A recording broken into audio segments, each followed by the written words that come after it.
సర్వమంగళుడైన రుద్రుడు వీరభద్రుని ఉత్సాహవచనాలకు సంతసించి ఇలా ఆజ్ఞాపించాడు. వీరభద్ర, నీకు జయమగుగాక.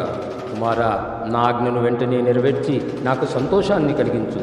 విను, మహాగర్వి మూర్ఖుడు అయిన దక్షుడు యాగం చేస్తున్నాడు. యజ్ఞాన్ని, యజ్ఞ పరికరాలను భస్మం చేయి. అక్కడ విష్ణువు, బ్రహ్మ, యముడు కూడా ఉన్నారు.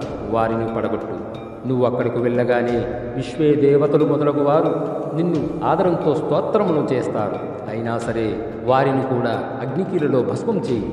దదీచి మహర్షి మాటలను ఉల్లంఘించి ఎవరైతే అక్కడున్నారో నానాకర్షణ మంత్రాలతో వారందరినీ ఒక్కచోటకు చేర్చి అగ్నిజ్వాలలో దహించు. హే వీర, దక్షుడు ఇంకా అక్కడున్న వారి భార్యాబంధువులను అవలీలగా భస్మం చేసి నీటిలో కలిపి తాగి అంటూ మృత్యువునకు మృత్యువు సర్వేశ్వరుడైన శివుడు కోపంతో ఎరుపెక్కిన కన్నులతో మహావీరుడైన వీరభద్రునితో ఇలా అని